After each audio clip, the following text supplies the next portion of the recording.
Boa noite a todos os nossos convidados para este evento entre a Ébano Investimentos e a Franklin Templeton.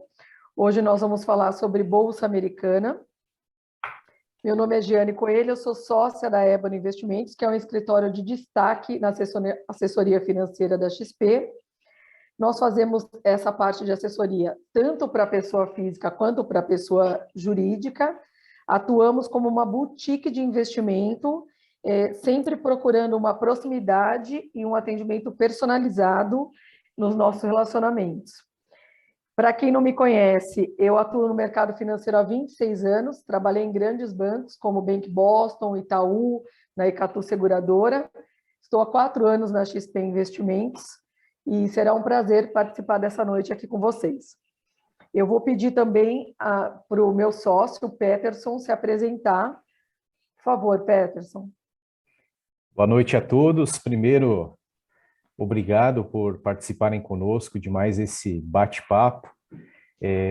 Para os que não me conhecem, meu nome é Peterson Silva, eu sou um dos sócios fundadores aqui da Ébano, atuo no mercado financeiro, vão para 19 anos, tive uma passagem por grandes bancos, Citibank, Itaú, HSBC e Bradesco, sempre no suporte ali a grandes investidores na pessoa física, empresas.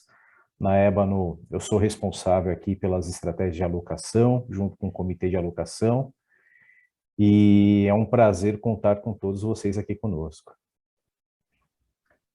E nós contamos também com a presença do nosso convidado especial, que é o Luiz Assadurian, e que representa a gestora, justamente a Franklin Templeton, que é uma grande gestora americana, que nasceu em 1947 e atualmente é uma casa global com escritórios em todo o mundo, gerindo mais de 1,5 trilhões de dólares.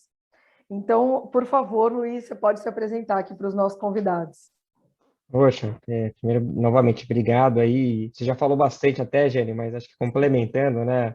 Sim, mas nada como ouvir de quem é da casa. Claro, não, com certeza, com certeza. Acho que algumas coisas que eu poderia dizer, então a gente existe desde 1947, com esses 1,5 trilhões de dólares, nos faz a sexta maior gestora independente do mundo. A gente tem aí diferentes gestoras no grupo.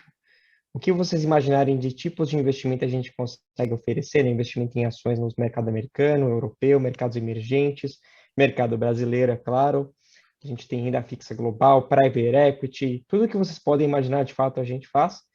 E aí, como a Jane mencionou, a gente está em 34 países do mundo inteiro, mas nós temos distribuição, a gente vende produtos em mais de 130 países, então a gente tem uma capilaridade muito grande, e até a empresa tem ações na bolsa, que às vezes a gente não vê muito, aliás, aqui no Brasil eu acho, não tem, né, tirando os grandes bancos, gestoras que têm capital aberto. Então, no nosso caso, né, o ticker nosso é BEN, né, de Benjamin Franklin, BEN, então acho que isso nos faz aí, de novo, né, bem transparente. E acho que, só pontuando também, né, no Brasil a gente está há muito tempo, né, a gente chegou aqui no Brasil com uma joint venture com o Bradesco, né? Depois de um tempo a gente acabou se desvencilhando aí do Bradesco e tendo uma operação própria,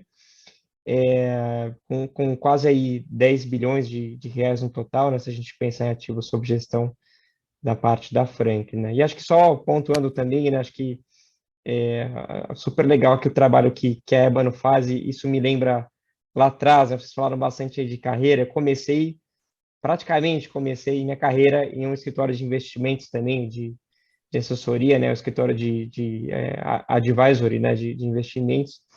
Então, acho que de lá para cá evoluiu muito, né, a gente tem uma série de produtos, e o que eu acho mais interessante é que o investidor cada vez mais tem opções. O que é importante é escolher, né, a gente olhando para frente, a gente tem uma incerteza grande no cenário, então isso permite com que a gente tenha opções de investimentos que são diferentes, que são descorrelacionados com o que acontece no Brasil, né? Então, acho que... E por fim, só me comentando, né? Acho que eu estou aqui também já há 3 anos e meio, né? Eu sou responsável aqui pela área de sales, né? De business development, que a gente chama. E, enfim, vou passar a bola para vocês aí para a gente conseguir aproveitar o máximo tempo. E acho que já deixar aberto, né? Tem o chat, né? A gente até vai ter um bate-papo, mas fiquem à vontade para mandar perguntas também. Acho que a ideia é a gente ter essa troca hoje à noite. Então, Luiz, começando, né? Antes da gente falar do momento da Bolsa, né, nos Estados Unidos, dos principais índices hoje na Bolsa Americana, acho que seria importante a gente entender a dinâmica desse mercado em comparação com a nossa Bolsa, na sua visão, né? Por que o investidor financeiro ele deve olhar para os Estados Unidos como uma oportunidade de investimentos? Então, aquela pergunta, né? Por que o investidor deve ter ações na Bolsa Americana? E também eu gostaria que você desse alguns exemplos de segmentos que o investidor pode ter lá, que nós não temos tantas oportunidades no mercado doméstico, na Bolsa brasileira. Não, claro, com certeza, Jane. Ótima pergunta. Acho que poderia até fazer um gancho com o que eu acabei de comentar há pouco, que é a gente quer opções. Então, quando a gente olha por essa ótica, o mercado brasileiro tem menos de 100 ações líquidas realmente, né, negociadas em bolsa, né? Então, é um universo muito restrito. E quando a gente fala em mercado americano, são mais aí se for juntar o total de ações, são cerca de 3 mil ações que a gente tem de empresas, né? Então, a gente tem uma diversidade grande de setores que existem lá. E, por exemplo, né, acho que poderia dizer que a gente tem em cada segmento diversos tipos, diversos nichos. No setor de saúde, existem empresas que fabricam medicamentos, como a Amgen, por exemplo, uma empresa que faz aí medicamentos para várias áreas da saúde. A gente tem, por exemplo, também a Illumina, que é uma empresa que trabalha bastante com a parte de sequenciamento genético, né, tentando aí dar o próximo passo nessa parte de saúde para ter enfim, uma abordagem até mais individual, né, de como o que cada indivíduo deveria ter de tratamento. A gente tem empresas também do mercado financeiro, que eu falei, né, que aqui a gente tem bancos, mas a BlackRock, a gente mesmo, né, a gente tem aí corretoras, a gente tem escritórios de investimento, como vocês também negociados em bolsa. Então, assim, e acho que, por fim, acho que é importante também lembrar que as maiores empresas do mundo, né, são listadas lá fora, né? Então, por exemplo, na parte de tecnologia, a gente também tem uma diversidade grande. A gente tem a Amazon, que é basicamente setor de consumo, a gente tem a Uber, né, que é um aplicativo, mas de fato aí tem atuação em vários níveis, não só de basicamente de transporte de pessoas, mas de comida também. A gente tem bastante aí frentes. A gente tem na parte de tecnologia também, a gente tem empresas de software como a Salesforce, que é uma empresa de CRM. A gente tem a Workday, que é um software que incorpora várias áreas. Tem empresa, enfim, até no setor alimentício, né? Tudo que vocês podem imaginar.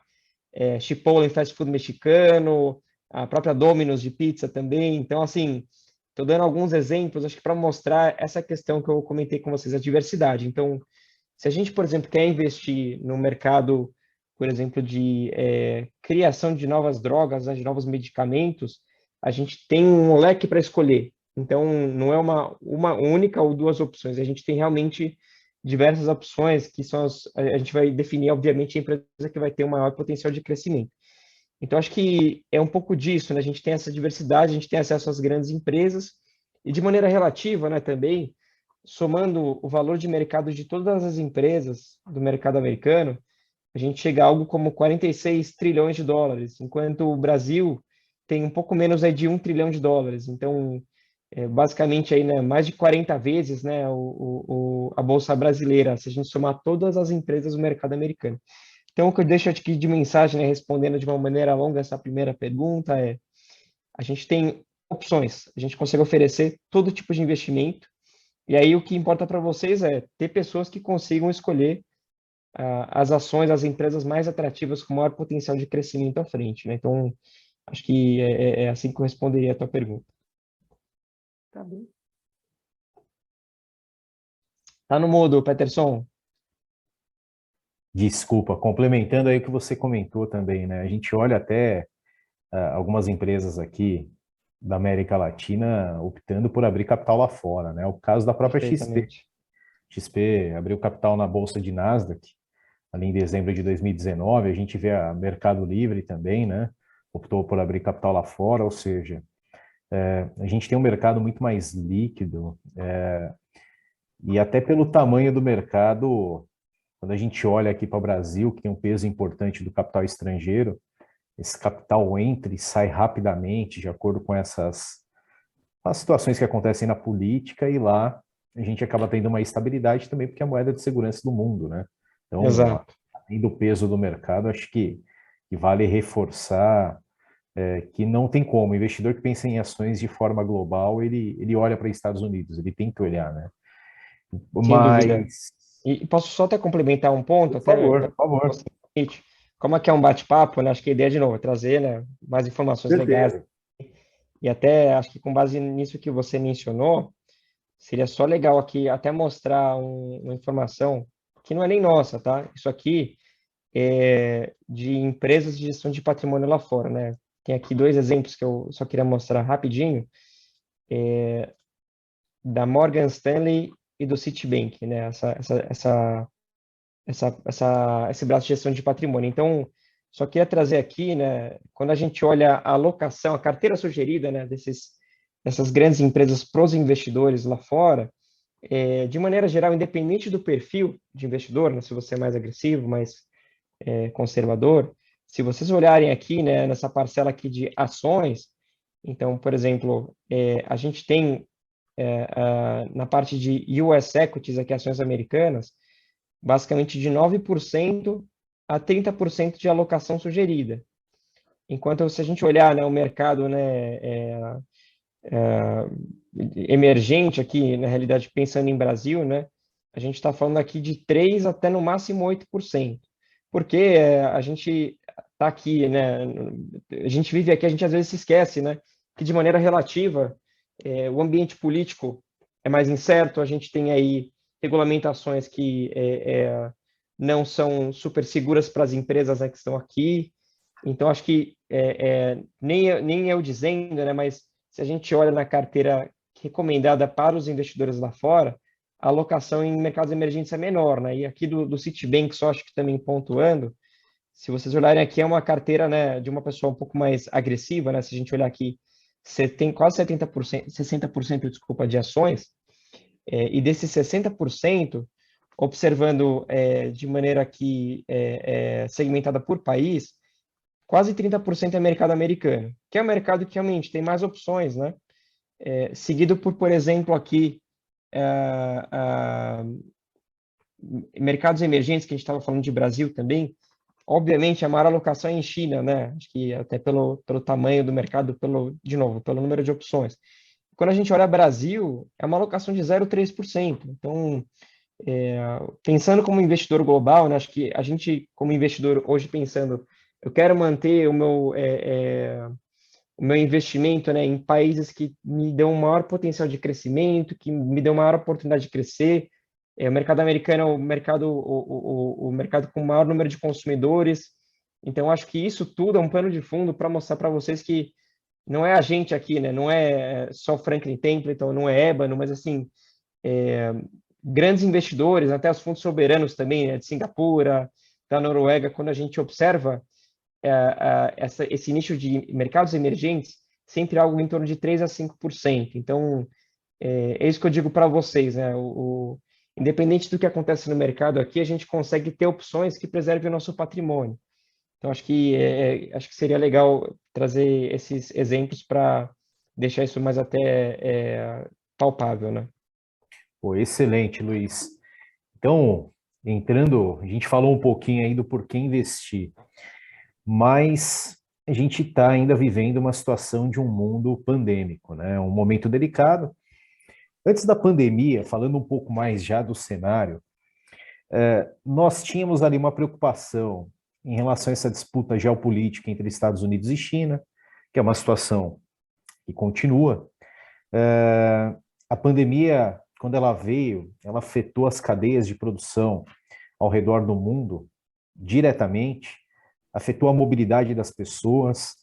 Naquele momento mais crítico da pandemia, nós tínhamos aquela insegurança, será que teremos vacinas ou não? De repente, as vacinas elas foram ali produzidas em tempo recorde, né? E a gente já vê aí, aqui mesmo, no nosso país, a gente com acesso às vacinas ali, possibilitando uma reabertura econômica, mas ao mesmo tempo, quando toda essa situação aconteceu, os bancos centrais ao redor do mundo, eles injetaram recursos ali em níveis recordes, né, para socorrer as economias, reduziram as taxas de juros nas mínimas, né? E agora a gente viu esse impacto, né, dos estímulos nas bolsas, bolsa americana ali, inclusive quebrando recordes sucessivos, e aí a gente tem agora investidor preocupado. Pô, vem inflação nos Estados Unidos, vem aperto monetário, será que é momento de entrar ainda? Falando um pouco da visão de vocês em relação à inflação, para vocês esse choque de preços, ele tende a ser transitório? Essa inflação ela deve prosseguir por mais tempo, pensando em Estados Unidos? E em relação ao próprio Fed, né, ao Banco Central Americano ali, a política ela tende a caminhar por uma normalização ou a gente está falando aí de um aperto monetário mais rígido que tende a haver? A gente já tem uma expectativa de aumento de taxa de juros lá já para o ano que vem, né? O mercado estava projetando para 2023, agora está antecipando um pouco. Como está a visão de vocês em relação ao cenário em si? Claro, primeiro dizer que é difícil falar que a gente tem uma única opinião, porque são 10 gestoras, né, que a gente tem na nossa holding, então a gente dá liberdade para que elas se posicionem da maneira como elas quiserem, né? Dito isso, acho que de maneira mais assim geral, a maior parte das empresas que a gente tem no grupo, elas têm hoje uma impressão de que realmente essa inflação ela é temporária, né? E de novo, né? Tem algumas que a própria Royce, né, que é uma empresa de small caps, acho que perdura um pouco mais, mas de maneira geral as empresas do grupo têm essa percepção que a inflação é mais temporária. A gente sempre pode, acho que, de novo, aqui também como gestor, a gente sempre pode estar errado, né? Então, acho que a nossa capacidade de mudar de opinião tem que ser sempre avaliada, né? A gente sempre se preocupa com isso. A gente pode mudar de opinião, mas se a gente pensar hoje, né, vários dos choques que estão acontecendo por coisas pontuais, né? A gente tem, por exemplo, até a questão dos carros usados, né, que teve um crescimento grande. E até, assim, só um parênteses também, até aqui no Brasil a gente teve esse problema, né, que basicamente, né, as locadoras de veículos se desfizeram, né, do estoque. A gente teve aí, de fato, né, até aqui no Brasil um pouco desse problema, está tendo ainda, né? E lá fora a mesma coisa, né? Até não só por conta da pandemia, que muita empresa acabou fazendo caixa, né? Acabou vendendo os carros, acabou vendendo também e não criando estoque. Até historicamente, a gente está no menor nível de estoque desde 2013. Então, quando a gente vê uma volta da demanda, até essa oferta conseguir atingir o mesmo patamar, isso claro que vai fazer preço, né? A gente vai ter um choque, né? Um repasse, né, nesse preço, né, de curto prazo. E claro, né? Acho que tem a questão também do crescimento salarial, né? Que é algo que a gente tem acompanhado de perto também, né? Mas a princípio a gente vê isso como algo transitório, né? Muito em relação a essa volta do mercado, né? Essa normalização.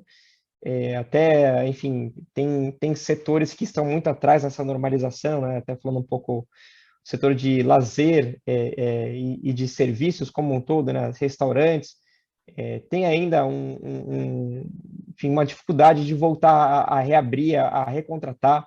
Tem muito lugar, né, fechado ainda para viagens, né? Então, toda essa parte do impacto, né, ainda vai vir, né? Então, isso, de novo, acho que é transitório, mas vai fazer algum preço aí no mais curto prazo. Só que o importante acho que vou deixar a mensagem para as pessoas que estão ouvindo, é que o Banco Central americano, ele é muito cauteloso. Então, ao mesmo tempo que a gente vê a sinalização, né, de um possível aumento de juros antes do que previsto, eles não vão tomar nenhuma medida, né, a não ser que eles vejam isso com clareza também, né, para não fazer, né, um movimento antes do necessário, né? E assim como essa questão dos juros, se a gente pensar por essa ótica também que a gente fala muito aperto monetário, na realidade, o que está acontecendo hoje é o seguinte: o Banco Central americano compra cerca de 120 bilhões de dólares mensalmente. Então, 120 bilhões de títulos do governo americano, injetando liquidez, como o Peterson comentou, né? O que está sendo discutido agora é realmente aí uma redução dessa compra. Então, de 120, vai caindo isso, né? 120, 100, 80 bi por mês. Isso, na prática, vai reduzir a liquidez que está sendo injetada. Mas não quer dizer que a gente está fechando a torneira, né? E até o mercado diz, né? A expectativa é que no meio do ano que vem, esse programa de recompra, né, de títulos, ele cesse. Só que, de novo, na nossa opinião aqui, o Banco Central está acompanhando, e se ele sentir que a economia também estiver mais fria, ele vai, acho que, também alongar um pouco mais. Então, acho que é para deixar isso claro, né? Acho que o Banco Central americano um dos maiores interessados, né, com que o mercado americano continue performando, né? Então, acho que é sempre importante dizer essa diferença, né, entre você, em vez de fechar a torneira, né, você está reduzindo a vazão da água, né? Você está colocando menos liquidez, mas ainda assim, isso impulsiona o mercado e tem sido positivo, né? Então, acho que resumindo, na nossa cabeça a inflação é temporária. A gente não acha que o Fed também vai ser aí super rápido em aumentar juros, como muita gente acha que tem receio. E nesse lado que a gente chama desse nome, né, financeiro, que eu não gosto muito de usar, que é tapering, né, mas Sim.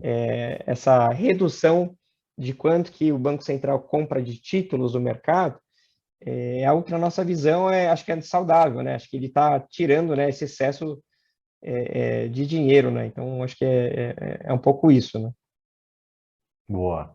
Excelente, Luiz. Eu gostei de ouvir, né? Gostei que você pontuou essa cautela do Banco Central americano, dado que eles estão entre os principais players do mercado, né? Uhum. Então, eu acho que é importante, achei importante você ressaltar isso para os nossos investidores. E outro ponto, Luiz, em relação à Bolsa Americana, é que alguns especialistas eles têm apontado assim vamos dizer, a possibilidade de alguma realização na Bolsa lá, Uhum. até pelo fato de ter tido, da Bolsa lá ter batido os principais índices, né? Terem batido, como o Peterson comentou, sucessivos recordes, né, ao longo desse ano. Então, até no nosso fechamento aí, recorde do S&P, recorde do Dow Jones, né? Então, e um atrás do outro mesmo, né? Então, a gente queria ouvir a tua opinião sobre, ao mesmo tempo que esses especialistas apontam a possibilidade de uma realização da Bolsa lá, a gente vê também importantes eventos ainda para acontecer em relação ao comércio americano.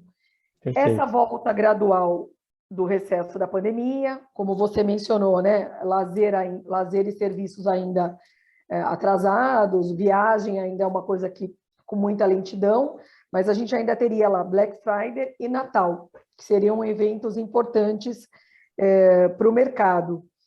Você acredita ou quanto que você vê de possibilidade nessa realização? E se é possível, de alguma maneira, se antecipar a esses movimentos? Se você puder comentar conosco. Claro, não, ótima pergunta, né? E acho que tem muitas variáveis, né, que a gente poderia comentar aqui, né? Acho que o que eu queria começar até de novo, né?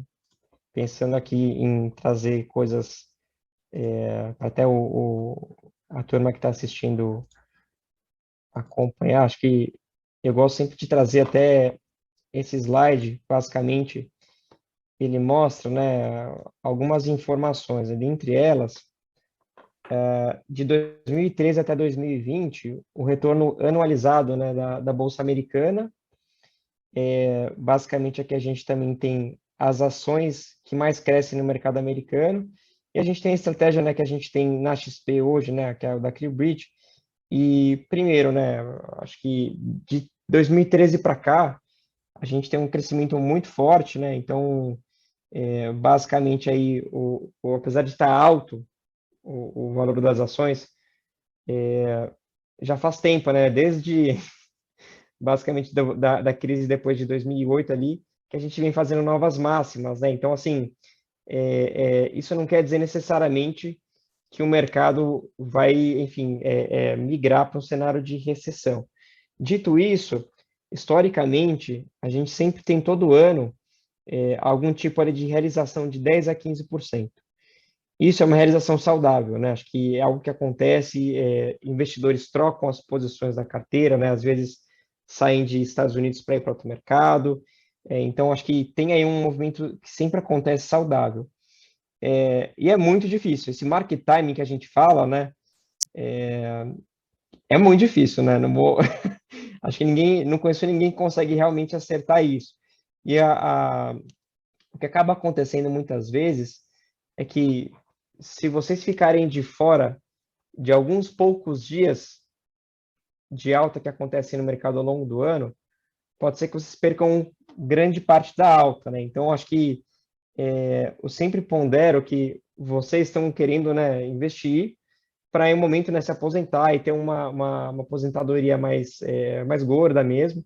Então, conforme for passando o tempo, o ideal é sempre assim, fazendo alocações ao longo do tempo nessas estratégias, né, para que você tenha ali, pegue diferentes momentos, né? Não dá para acertar.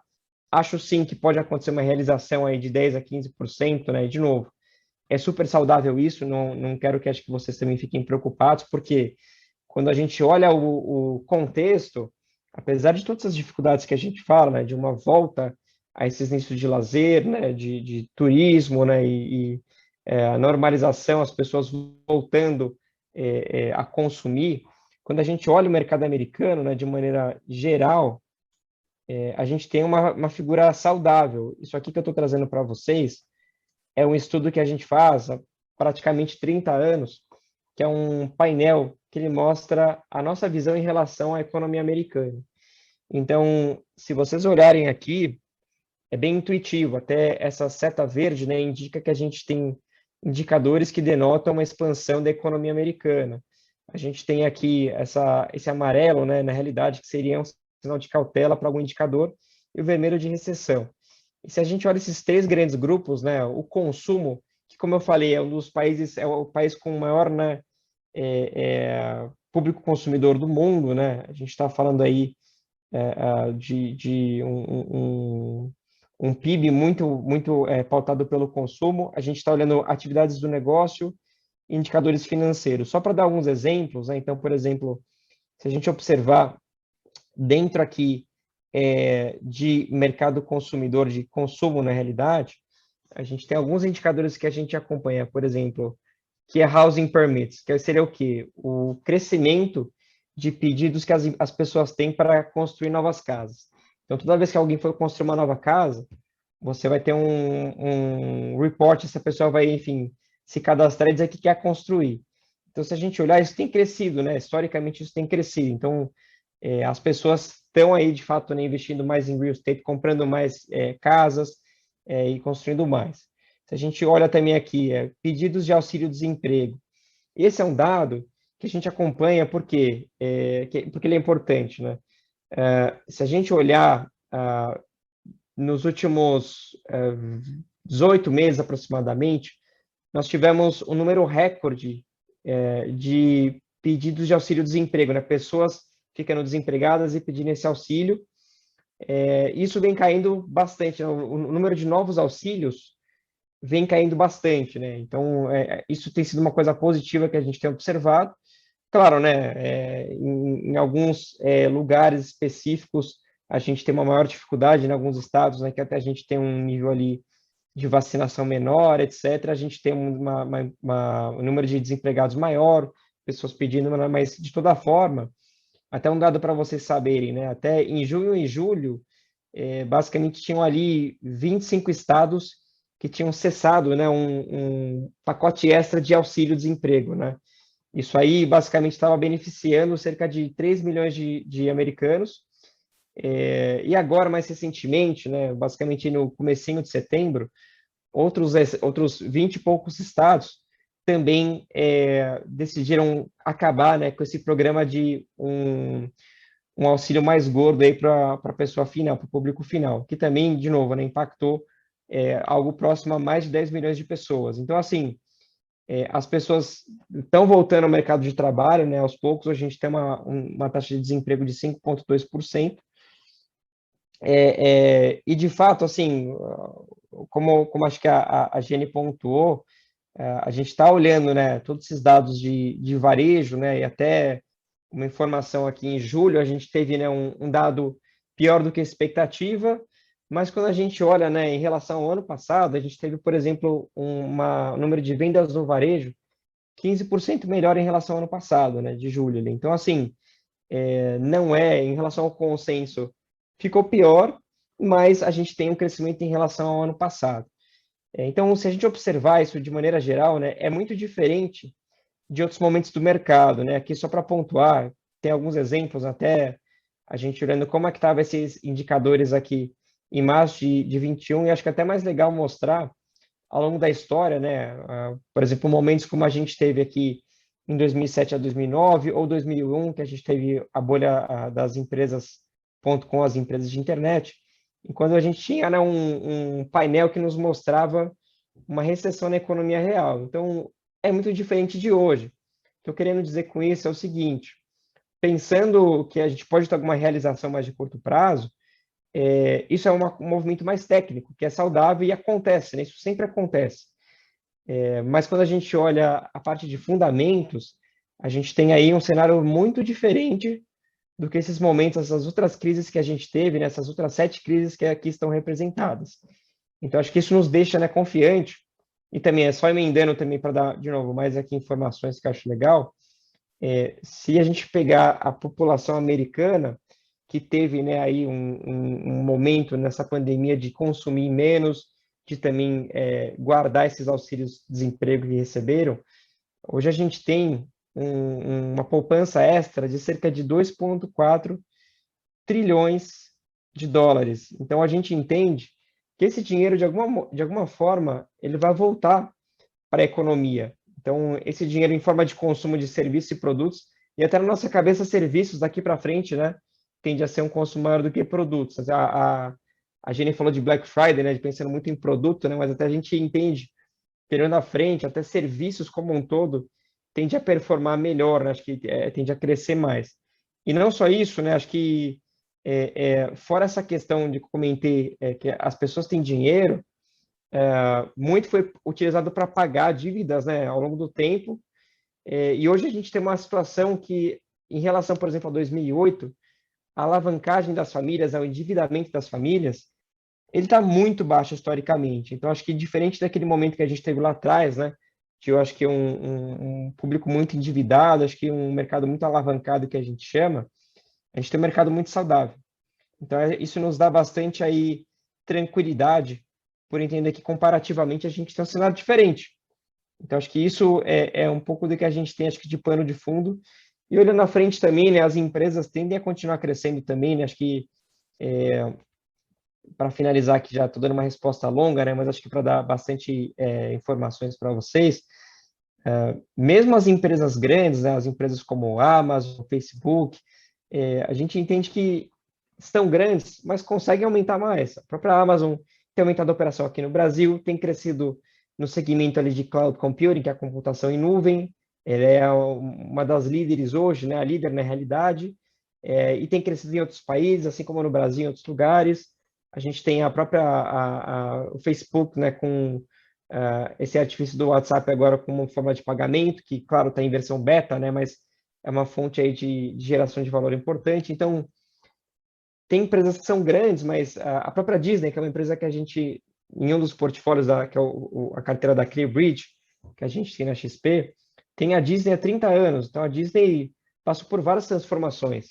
Então, era uma empresa de parque, vocês poderiam argumentar que tem um número de capacidade de pessoas, então a receita é limitada. Só que eles foram migrando para outros nichos, né? Foram comprando várias empresas de televisão, ESPN, ABC, compraram a Pixar, compraram a Fox, compraram, enfim, tem uma participação da Hulu, que é a concorrente do Netflix. Então, as empresas que a gente vê do mercado americano que são destaque são empresas que continuam crescendo, né, há muitos anos. Não é só os últimos 8 anos, como eu mostrei, mas desde do início da década de 2000, aqui dessa década, né, de 2010 e também a anterior, quer dizer.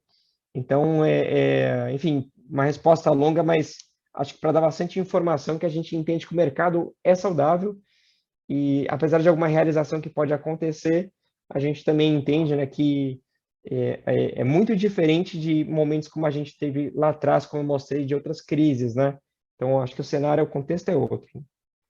Esse gráfico é impressionante, né, Luiz? E acho que vale ressaltar também, né, pensando numa comparação ainda com o Brasil, e nós aqui que estamos desse lado, né, a gente acompanha os investidores e o brasileiro, ele ainda tem uma visão mais doméstica na alocação de recursos, até porque a gente sempre teve juros elevados, então a renda fixa também está no DNA do brasileiro, e quando a gente fala de alocação em bolsa, o brasileiro também ainda olha muito para o Brasil, e parte do nosso trabalho é conscientizar sobre essa diversificação. Mas falando de momento, ainda tem mais uma vantagem que, politicamente falando, eles estão num cenário muito melhor que o nosso, né? Eles já Sem passaram dúvida. recentemente aí por essa polarização política, vamos dizer assim. Houve a definição do presidente, né? E hoje esse presidente ele tem maioria lá na Câmara e no Congresso. Não significa que não hajam ali as disputas políticas, né? Mas quando a gente olha para o Brasil, pensando, né, em 2022, o cenário que vem à frente a nível de eleições, a gente projeta bastante volatilidade. Tem bastante oportunidade, mas sabe que Sem teremos dúvida. aqui bastante volatilidade. Aproveitando que você citou e falou um pouco dessas empresas de alto crescimento, a gente percebe que as Big Techs elas também tiveram uma participação relevante nessa puxada da Bolsa nos últimos anos, né? Na sua opinião, você acredita que as Big Techs elas devem continuar puxando os índices? Ou vocês enxergam aí alguns outros segmentos que podem impulsionar os índices americanos, né? Pensando a nível de S&P, enfim, além do próprio índice Nasdaq. Claro. Dividindo a resposta da sua pergunta em duas, primeira parte pensando nas Big Techs, né? De maneira geral, essas empresas se movimentaram em conjunto. Então, elas acabaram tendo esse upside, nessa valorização em conjunto, como um bloco mesmo, igual o mercado diz. Olhando Sim, prospectivamente, a nossa opinião é que cada vez mais vai fazer diferença em qual empresa que você investe. Então, se a gente está falando aqui, por exemplo, Amazon, Google, Netflix, Facebook, enfim, esqueci alguma, obviamente, Tesla. Então, cada vez mais vai importar, na nossa opinião, daqui para frente, qual empresa que você escolhe e até o que a gente tem feito, né? Até de novo, né? Como uma das opiniões que eu trago aqui é da ClearBridge, né? Que é a empresa que a gente também representa aqui no Brasil, que é do nosso grupo.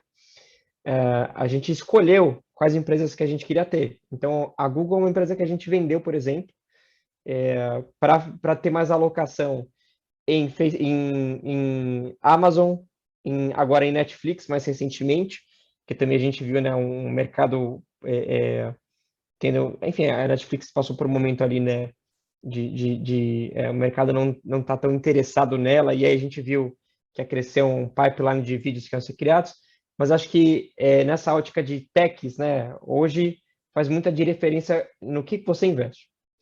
E aí, em termos de setores que a gente enxerga como oportunidade, e é um pouco até que eu citei, né, na resposta da pergunta da Jane, em relação aí, um pouco desse segmento de serviços, né, que a gente acha que vai ter aí um impacto grande, né, de maneira geral. E aí acho que talvez alguns exemplos aqui, né, que a gente pensa, né, acho que nesse nível, a gente tem na parte, só até abrir aqui para mostrar, acho que melhor do que eu falar, fica até mais legal do pessoal, acho que enxergar aqui junto comigo, né, peraí. Eu acho que se você quiser projetar, se tiver aí a carteira do próprio fundo da Leg Mason também, fica à vontade, tá? talvez fique legal, acho que de novo, né, acho que só para passar eu consigo até dar exemplos, né, mais de um, né, que eu ia dar um só exemplo, mas eu consigo me recordar de outros, né? Então, acho que são vários setores, né? Se vocês olharem até em relação aqui a segmento, acho que só para dar primeiro um plano de fundo, hoje a gente tem uma alocação maior, né, em relação ao benchmark que a gente segue, uma alocação maior em saúde, que é esse healthcare aqui que a gente chama, a parte de indústrias, e aí, claro, né, aqui tem essas alocações under aqui, mas, de fato, tecnologia é algo representativo aqui também, mais de 40% do portfólio, né? Mas pensando aqui, por exemplo, em indústria e healthcare, só olhando a carteira nessas duas áreas que eu comentei, né? Primeiro, indústria, é importante colocar que a gente tem coisas aqui que talvez vocês não entendessem como indústria, né? Mas, enfim, a própria Uber, né? Que é uma empresa de serviços, né? Como eu comentei, se a gente pensar num mundo mais normal, eu mesmo, né? Eu vim trabalhar hoje de Uber, né? Fazia tempo que eu não pegava Uber para vir para o escritório e vim de Uber. Então, isso é uma volta, né, a um nível de receita anterior que a Uber tinha, acho que a gente entende que tende a se normalizar. A UPS, que é empresa de correios também, a gente entende que isso tende a crescer. E por quê? Na realidade, o interessante, que no caso da UPS, não é só que as pessoas têm consumido mais online, mas porque elas têm conseguido, a UPS tem conseguido repassar o preço para o consumidor final. Então, claro, né, cada uma dessas empresas tem uma tese, mas o da UPS a gente entende que tem um crescimento interessante para a gente por conta disso, né? As pessoas consumindo mais e também por conta desse repasse que eu comentei aí, de preço que está acontecendo, né? Na parte, vamos ver, de saúde também, a gente tem alguns exemplos, né? Se a gente olhar, por exemplo, United Health, que é uma empresa de plano de saúde, né? Muita gente até perguntou, poxa, mas durante a pandemia vocês não perderam dinheiro? Não, na realidade a gente conseguiu até, né, surfar bem esse momento do mercado. E comparativamente, né, pensando em termos de valuation, né, em termos aí de o quanto que o analista acha que a empresa deveria valer contra o preço dela hoje, esse setor de saúde está muito defasado. Então, é um pouco com essa ótica que a gente pensa assim, o que está caro, o que está barato. Então, o setor de saúde, a gente entende aí que tem um caminho para percorrer para ganhar mais valor, né? Então, acho que assim, de maneira geral, pensando nas big techs, a gente acha que tem, né, alguns cases aí mais interessantes do que outros. A Amazon, na nossa opinião, é o case mais interessante aí dentro de tecnologia, até porque, enfim, ela se mostrou, né, bem sucedida nos vários braços que ela tem. E de maneira geral, aqui no que a gente tem alocação, né, que a gente entende que deve crescer mais, saúde, a parte de indústrias aqui também, que durante a pandemia acabaram ficando muito ociosas, né? Então, acho que tem bastante aí capacidade ociosa, tem bastante aí mercado, né? Conforme a normalização for acontecendo, essas indústrias vão conseguir retomar o nível anterior, né? Então, acho que é um pouco isso, Peterson. Luiz, surgiu uma pergunta aqui no chat. A gente vê, né, um cenário positivo, uma tendência positiva. Mas, na sua opinião, quais eventuais fatores poderiam vir a alterar essa tendência positiva? Você enxerga aí que, de repente, olha, pode mudar e a gente ter aí, enfim, é a inflação mesmo? O que pode estar no radar? Ou a disputa geopolítica, enfim. Claro, como eu comentei antes, né, são muitas variáveis, mas pensando em coisas que podem aí ser uma disrupção para o mercado, né, da, da, da nossa visão atual, acho que o principal seria a inflação até na realidade. Por quê, né? Muitas vezes a inflação, como eu falei, ela é temporária na nossa visão hoje, mas se essa expectativa, né, crescer muito rápido, se o mercado começar a achar que realmente, né, vai acontecer um aumento grande da inflação mais estrutural, a gente vai ter provavelmente um aumento rápido do título de 10 anos ali do mercado americano, né, que é a Treasury de 10 anos que a gente fala, né? Por que isso é importante, né? Querendo ou não, sem pensar muito aqui pela economia por enquanto, só pensando como investidor, tá? Se vocês pensarem que a taxa está aumentando, o investidor consegue ganhar dinheiro, mais dinheiro, né, num título de renda fixa do que na bolsa americana, né, para começar isso. E essa velocidade que acontece, que é o principal para a gente, é algo que impacta também muito os diferentes stakeholders do mercado, né? Os próprios bancos também, né, se vocês pensarem, são afetados por esse nível de juros E também, acho que um ponto que eu não queria entrar muito no financeiro aqui, mas quando a gente olha, quando a gente, como analista, faz a avaliação de quanto que vale uma empresa, a gente tem que trazer isso ao valor de hoje. Então, sem entrar muito no detalhe, né, a gente tendo uma taxa maior, o valor das empresas vai valer menos. Sim. Então, talvez um pouco, talvez muito detalhe, mas isso de alguma maneira, né, acho que fica claro se a gente pensar até que no nosso mercado brasileiro também, a gente lembra, né, juros altos, ninguém olha muito para renda variável, juros baixos, as pessoas acabam indo um pouco mais para renda variável. Então, acho que é análogo a isso, e acho que essa velocidade pode ser um choque no mercado. Acho que o primeiro ponto é isso, né? No geral, essa disputa, né, China com Estados Unidos, é algo que sempre vai acontecer, né?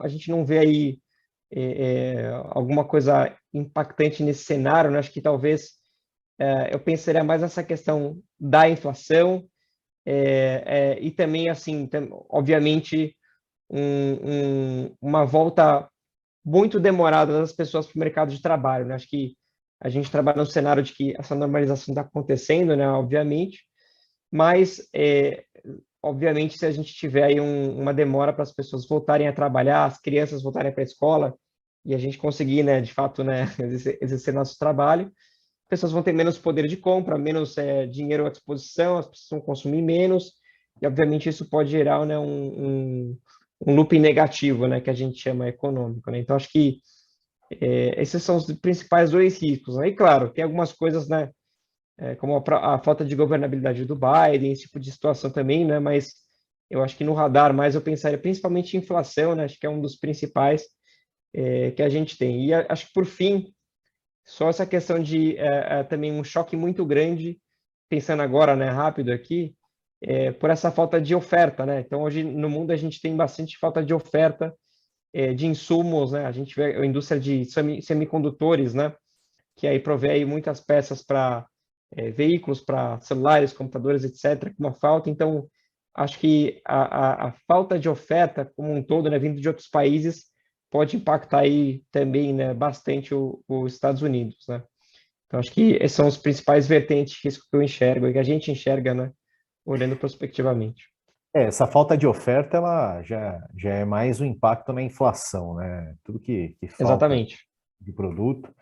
É importante sempre fazer essa analogia aqui também com o nosso mercado, né? Aqui no Brasil a gente percebe ali que a pandemia, quando eu olho para a nossa bolsa, ela permitiu que as empresas da bolsa, que têm maiores controles, né, que têm mais acesso a crédito, elas ficassem ainda mais fortalecidas porque elas vão ali adquirindo os menores, né, que infelizmente não têm essas mesmas facilidades ou essa mesma estrutura a nível de organização. Mas, da mesma forma, né, se a gente vê os títulos da taxa de juros lá de longo prazo subindo, né, para dar um exemplo simples aqui para os participantes, é que o custo de financiamento das empresas sobe, né? Então, Exatamente. esse custo a gente vê o impacto direto na bolsa, fora realmente o apetite aqui dos investidores para risco, que diminui por ter esse retorno mais seguro na renda fixa, né? Sem esse sobe e desce do mercado. Puxa, você acabou até complementando aqui mais uma pergunta que houve. Luiz, a gente está chegando aqui a 50 minutos de evento, né? Eu não sei, Gi, você tem mais alguma pergunta que você queria fazer também? Acho que foi Na muito bom. verdade, não foi ótimo. Na verdade, eu queria só lembrar aos nossos convidados, né, aos investidores, que tanto eu, quanto o Peterson, quanto os demais assessores aqui da Ébano Investimentos, nós estamos capacitados e disponíveis para falar de todos os instrumentos, de todos os mecanismos que o investidor tem para acessar a Bolsa Americana. Dentre essas ferramentas, esses mecanismos, nós temos os fundos internacionais e na nossa grade tem um destaque os fundos da Franklin Templeton. Então, o Luiz acabou até projetando aqui o portfólio do fundo Legg Mason, da Clearbridge, que é um dos que a gente distribui via XP Investimentos, né, que é um fundo que a gente usa bastante aqui para alocação das nossas carteiras. Então, obviamente, assim, o detalhe dos fundos, como acessar a liquidação desses produtos, nós estamos todos capacitados para falar, mas se o Luiz tiver algum comentário ainda para falar dos fundos disponíveis da casa dele aqui na XP, por favor, Luiz, esse é o momento. Tá bom, não, obrigado, e agradeço bastante a confiança de vocês e deixar aqui para as pessoas, né, que estão participando, muito claro que também a gente faz um trabalho aqui no backstage de sempre passar as informações para o Peterson, para a Jane, para a turma lá da Ébano, do que está acontecendo na carteira. Então, acho que esse trabalho é feito, né, a gente mostrar as alterações na carteira, as mudanças dos investimentos. Então, é um trabalho próximo que a gente faz também com parceiro, né, com parceiros, principalmente com a Ébano. Então, acho que para deixar vocês tranquilos nesse sentido. Dito isso, acho que a gente sempre se preocupa, né, como gestora internacional, em trazer opções para vocês, né? Eu acho que, como eu mostrei para vocês lá no começo, né, a alocação sugerida de uma grande casa lá fora, por exemplo, de gestão de patrimônio, a gente entende que, assim, o mercado americano ele deve estar no portfólio, uma alocação que a gente chama de estratégica, que é pensando ali 5, 10 anos, 15 anos, é uma alocação que sempre tem que ter. Aí talvez, acho que ao longo do tempo vocês podem, né, diminuir, né, taticamente um pouco ali, dependendo aí do momento, que é difícil também, né, fazer, de novo, como mencionei, essa parte mais tática, então a gente acha importante ter mercado americano, né, então por isso acho que o fundo da ClearBridge, que é um fundo que busca aí as ações, as maiores empresas do mercado americano que mais crescem, que é o que a gente busca, né, que são empresas que em 30, 50, 100 anos vão continuar performando bem. A gente está escolhendo, né, a gente tem uma equipe dentro da ClearBridge, né, basicamente aí de 17 pessoas ali de investimentos, né, fazendo pesquisa, conversando com as empresas. Então, a gente faz mais de 1.000 visitas a empresas. Claro que na pandemia foi online, mas a gente faz esse trabalho de pesquisa junto às empresas para trazer o que eu falei para vocês, né, a escolha do que faz mais sentido dentro de tecnologia, dentro de saúde, da indústria, né, desses setores que a gente pode investir. Então, o que a gente oferece para vocês é um grupo, né, de pessoas com quase 20 anos de experiência, em médio, e que administra, né, só nessa estratégia 60 bilhões de dólares, né? Então, assim, é uma estratégia muito grande nossa, que existe desde a década de 90, a gente não começou em 2010, ou sei lá, nos últimos 5 anos, é uma estratégia bem antiga que a gente tem. Então, acho que é uma opção.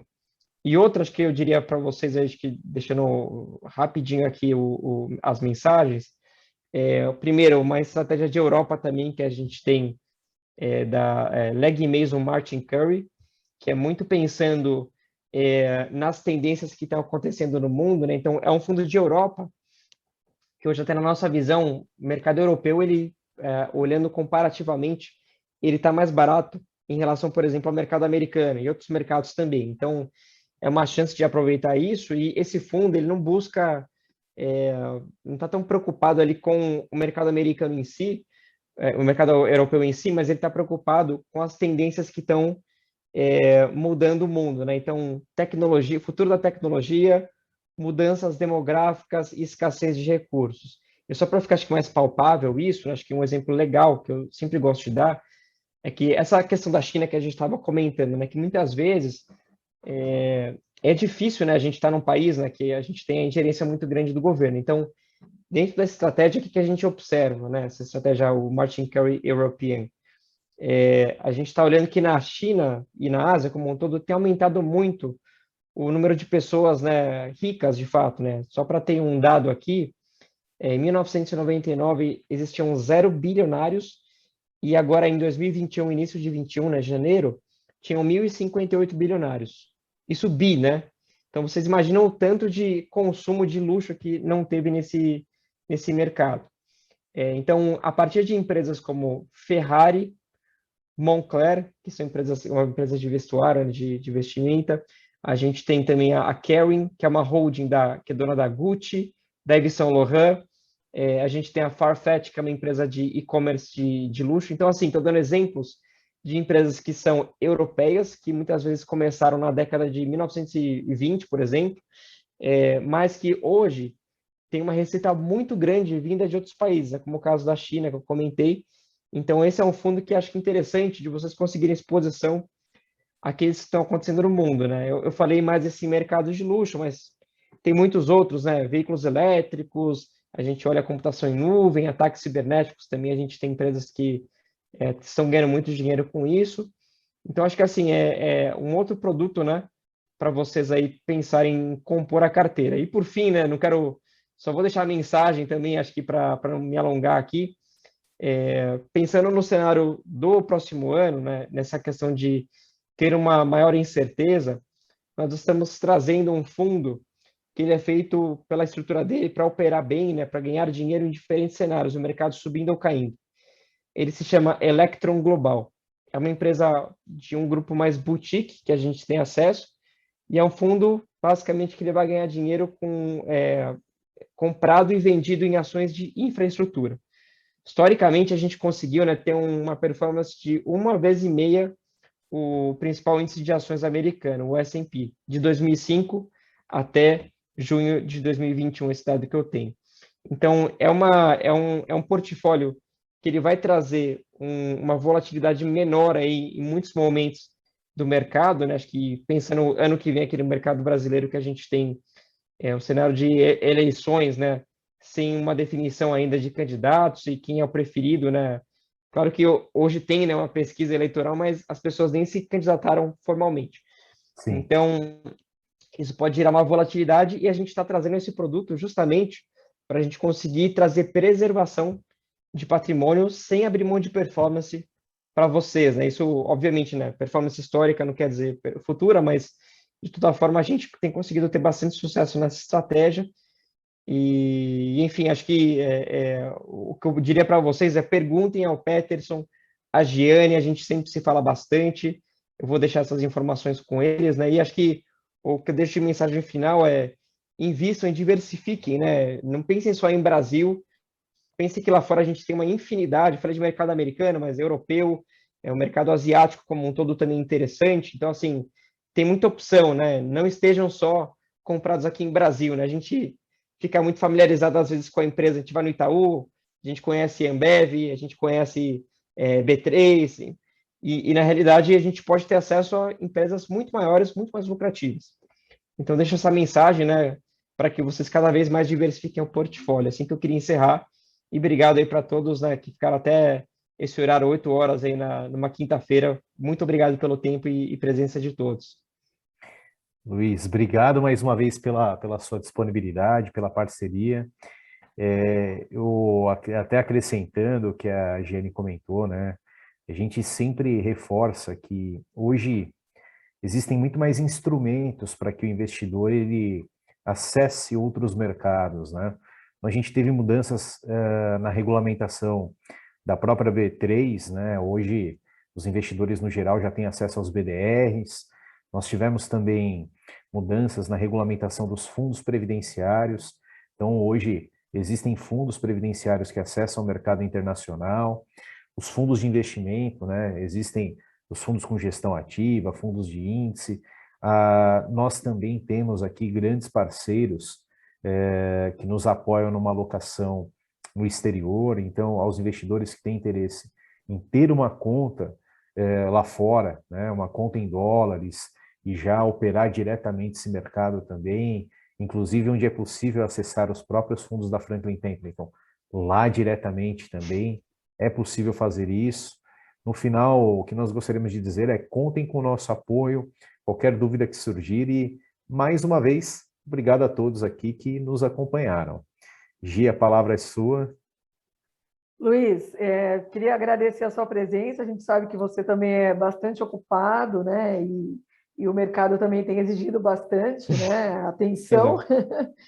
E eu acho que foi bastante, assim, esclarecedor, tanto para a nossa equipe, quanto para os nossos clientes, para os nossos investidores, né? Como você mencionou, a gente tem um mundo de possibilidades, né? Hoje a gente deu ênfase à Bolsa Americana, mas, óbvio, até para falar de Bolsa Americana, de mercado americano, você mesmo comentou conosco, né, que você olha o mundo todo, né, então, além de Europa, Exato. Ásia, você avalia o mundo todo para saber a questão de consumo, de como que vai andar, de como que vão andar as economias, né, para saber onde fazer as alocações dos produtos. Então, eu achei isso bastante interessante, né, a gente trazer essa visão para o nosso investidor.